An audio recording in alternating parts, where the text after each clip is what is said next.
ሰላም ክቡራት ቤተሰብ ሃይሚ ዩቲዩብ ከመይ ኣለኹም ለይ ኣነኮ ኣምላኽ ይመስገን ሰላም እየ ከምቲ ሰላም ዘለኹዎ ደሞ በብዘለኹም ሰላም ክትኮኑለይ በዓልቲ ተስፋ እየ ክቡራተይ ሰላምኩም ይብዝሐለይ እምበኣርከስ ቤተሰብ ናይዛ ቻነል ዝኾንኩም ከምቲ ልሙድ ላይክ ሸር ብምግባርን ሃናፅሬትኩም ብምእማጥን ንትብባዕኹም ኣይፈለየኒ ቤተሰብ ዘይኮንኩም ደሞ ሳብስክራይብ ብምግባር ቤተሰብ ክትኮኑ ብትሕትና ይሓትት ክቡራተይ እምበኣርከስ ሎማዓንቲ ሒዘልኩም ዝቐረብኩ ሳልሳይ ክፋል ዛንታ ድሕሪ ስቃይ እያ ክትከውን ክሳብ መፈፀምታ ቪድዮ ድማ ሓቢርኩም ንፅንሑ ሰናይ ምክትታል ከም ዝሓለፈ ኣብ ወደል ሒለው ሓደ ካብ ወታደራት ሱዳን ንገነት ብፍሉይ ግጥምታ ድሕሪ ምጽናሕ ብትርር ዝበለ ድምፂ ኣባ እንዳመልከተ ብዙሕ ክዛረብ ጀመረሞ ወይዘሮ ለምለም ተቐብል ኣቢላ መለሰትሉ ንገነት ድማ ፀጉሪ ክሸፍንዮ በለታ ፀጉራ ክትከፍቶ ከም ዘይብላ ድማ ሓበረታ ገነት በቲ ወታደር ምዃኑን ዘፍርሕ ጽልሙን ዓው ኢሉ ምዝራቡን ፍርሒ ተሰሚዕዋ ሙላ ኣካላታ ማይኮነ ከም ውፅኢትዋ ኣብ ገፃን የረዋን ረሃፅ ክወሪ ጀመረ ንወይዘሮ ለምለም ድማ ጥብቕ በለታ ኩነታታ ዝተረድአት ለምለም ኣጅኹ ኣይትፍርሒ ሓንቲ ኣይገብረክን እዩ ሱዳናውያን ከማናቕስ ኢሎም ኣይዛረብን እዮም ኣይስተውዓልክን ኮይንከ እምበር ጓል ኣንስተይቲ ፀጉራ ኣይትኸፍትን እያ ደቂ ተባዕትዮ ምስ ደቂ ኣንስትዮ በበይኖም እዮም ኮፍ ዝብሉ ኣብ ጉዕዞ እውን ምስ ሓብቶም ይኹን በዓልቲ ቤቶም ማዕረ ክኸዱ ፍቑድ ኣይኮነን እዚ ድማ ሸሪዓ ወይ ሃይማኖቶም ኣይፍቅደሎምን እዩ ኣለባብሳና እውን ከምዚ ትሪኦ ዘለኺ ፍልይ ዝበለ እዩ ለምለመይ ዋላ መልክዖም እዮም ካባና ዝፍለዩ ዘፍርሕ መልክዕን ድምፅን እዩ ዘለዎም በለት ገነት ፍርሒ ከም ዝተሰማዓ ክትገልጽ እወዛ ጓለይ ግን ኩሎም ጸለምቲ ኣይኮኑን ኣብ ከሰላን ከባቢያን ዘለዋ ንእሽቲ ቁሸታት ካልኦት ከባቢታትን ከም መዓስከር ሲታዊ 20 ዝነብሩ ኣከዳድናኦም ገዲፍካ ልክዕ ናዮም ዝመስሉ ቢንዓመር ዝበሃሉ እውን ኣለዉ ብዝያዳ ኣብኡ ምስገድናብ ክትርእዮም ኢኺ ካብ ዝተፈላለየ ሃገራት ኣፍሪቃ ዝመፁ ስለ ዝኾኑ ዝተፈላለየ ምስልን ባህርን ኣለዎም ኣብ ሸሪዓ ወይ ናይ እምነት ሕጊ ግን ዳርጋ ሓደ እዮም ስለዚ ጓለይ ብረኽቲ ኣይትፍርሒ ተባዕን መስተውዓሊትን ክትኮኒ ኣለኪ ኩሉ ግዜ ብዕላማ ካብ ገዛኻ እንተወፂኻ ዝደለኻዮ ክሳብ ዝሰኻዕልካን ወይ ዕላማኻ ስጋብ ዝሰምረልካን ምኽንያት መውፂእኻ ቀዳምነት ሰሪዕኻ ነቲ ዘለኻዮ ከባቢ ክትመስልን ከተመሳሰልን ጥራይ ዘለካ እንተዘይተመሳሰልካ ዓወታትካን ክብረታትካን በቓላት እምበር ብተግባር ክትሪኦ ዕድል የብልካን ትማሊ ከም ሕሉፍ ወሲድካ ንሎሚ ተጠቒምካ ንፅባሕ ኣብ ትሕቲ ፈጣሪ መደባት ክተውፅእ እንተዘይክኢልካ ምንባርካ መፈፀምታ ህላዊ ህልዋት ካብ ምርኣይ ሓሊፉ ረብሓ የብሉን ንፍቕሪ ብፍሽኽታን ትሕትናን ክትረኸቦ ከለኻ ንባእስን ተረር ጠቐላትን ድማ ብስቕታት ሰጉሮም እሞ ልቦንኻ ይዓቢ ልቦንኻ ምስ ዓቢ ድማ ጫፍ ናይ ዓወትካ ብተግባር ትርእዮ እቶም ብፍቕርን ብስቕታን ዓወትካ ዘረእኻዮም ተመሊሶም የቕሬታ ይሓቱኻ እሞ ኣብ ግዜ ሽግርካ ኣብ ጎንኻ ደው ይብሉ ብዝኾነ ዘረባ ኣብዚሕልኪ መስተውዓሊት እምበር ፈራሕ ኣይትኾኒ ዝኾነ እንተደልኺ ኣነ ኣለኹ ኣብ ጎንኺ በለታ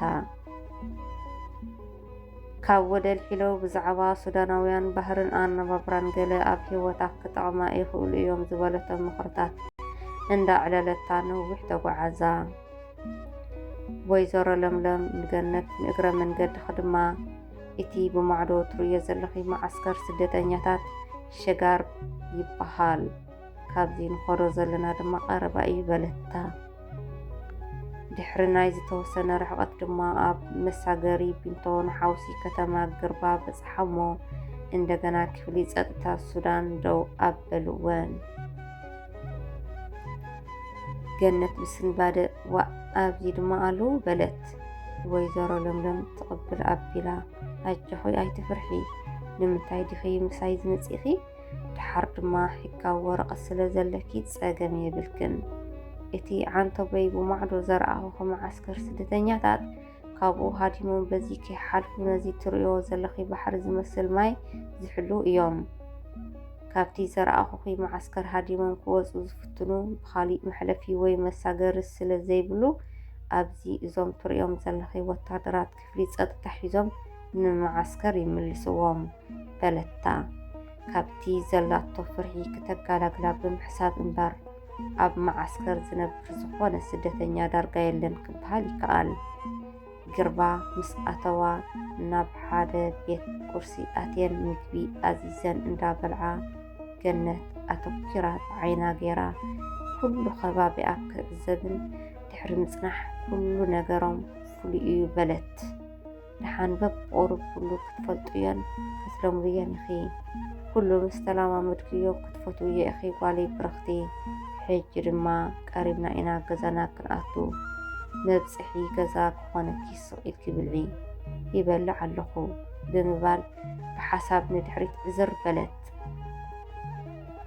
ኩሉ ባህሊ ዓዳ መታሕቢታ መሓዙታ ስድራ ቤታን መሳርሕታን ቅይል በልዋ ከም ድሌታ ብቋንቋ ብኣኽብሮት ምስ ዓበይትን ናእሽቱን ከም ድሌታ ትስሕቆ ትፃወቶ ዝነበረት ገዲፋ ንስደት ትኸይድ ከም ዘላ ኩሉ ክቀያየራ ምስ ጀመረ ከተስተብለሉ ከኣለት። ኣብቲ መጀመርያ ክትብገስ ከላ ብስምዒት ማሕበራዊ ህይወት ገዛኣ እምበር ስደት ናይ ገዛ ርእሱ ዝኸኣለ ተፅዕኖ ይኹን ጉድሆ ከም ዘለዎ ፈፂማ ግምት ኣይነበረን። ኣይጠዓመክን ድዩ እዚ ምግቢ ወይስ ደኸምኪ ኢኺ ሓተተት ወይዘሮ ለምለም። ጥዒሙን እምበር ድሕሪ ምባል ካብቲ ዝነበረቶ ሓሳብ ብምውፃእ ክንደይ ወስደልና ብሕጂ ለምለመይ በለት ገነት። ብሕጂ ናይ ሓፂር ሰዓታት እዩ ተሪፍና ካብዚ ተበጊስና ቀጥታ ገዛና ኢና ንዕርፍ መለሰት። ነዊሕ ከይፀንሓ ጉዕዘአን ጀመራ እሞ ገነት ነቲ ኣማዕዲኻ ጎቦ ዘይትሪኣሉ ሰፊሕ ወላጉል ሱዳን እንዳተዓዘበት ምስቲ ተወሊዳ ዝዓበየትሉ ጥዑም ዝንፋሱ ከም ልባ ላዕልን ታሕትን ትብለሉ ዝነበረት ጎቦን ሩባን ገለ ሰፋሕቲ ናይ ሕርሻ ቦታን ብሕልንኣ እናተመላለሰትን እንዳኣወዳደረትን ሓለፋ ጀዲዳ ሹቕ ኣሻዕቢ ወረዳ። ሓልፋ ጀዲዳ ኣብ ከባቢ ብዙሓት ንእሽቶ ዓድታት ይርከባ። ነበርቲ ናይዘን ዓድታት ማሕበራዊ ኣገልግሎትን ንኽረኽቡ ናብ ሓለፋ ስለ ዝመፁ ብመንፅሩ ማእኸል ስሕበት ንግዲ ናይቲ ከባቢ ክትኸውን ኣኽኢልዋ እዩ። ለምለምን ገነትን ካብ ሹቕ ሻዕብን ንወገን ምብራቕ ኣብ ቀረባ ርሕቐት ተደኪና እትርከብ ሱራ ተባሂሉ ዝፅዋዕ ገዛውቲ ጉዕዘአን ቀጸላ። ነበርቲ ሱራ ኩሎም ስደተኛታት ክኾኑ ከለዉ እታ ብበዝሒ ሓበሻ ዝነብሩላ ድማ እያ። ኩሉ ኣብዚ ከባቢ ዝርከብ ናይ ንግዲ ንጥፈታት ገለ ገለ ቁሩብ ገዲፍካ ብሓበሻ ዝውነንን ዝካየድን እዩ። ሱራ ክኣትዋ ከለዋ ገነት ሃንደበት ዘይተፀበየቶ ድምፂ ናብ ገዛና ክመፅእ ጀመረ እሞ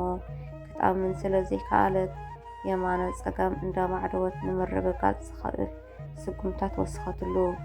እንዳቐረበት ምስ ከደት ድማ የእዛና ሓቅነት ስለ ዘረጋገፃላ ልክዕ ከምቲ ብብርቱዕ ሙቐት ፍርሕን ካብ ኣካላታ ረሃፅ ዝወፀ ድኻምን ፍርሕን እውን ኣብ ደቓይቕ ዘይመልእ ካብ ዙርያ ክሃድሙ ግዜ ስለ ዘይወሰደሎምን ተስፋኣ ሰማይ ዓሪጉ መላእ ሰብነታ ሓጎስ ተሰምዓ። ወይዘሮ ለምለም መገሻኣ ብሰላም ዛዚማ ምምላሳ ምስጋናኣን ከይዛዘመት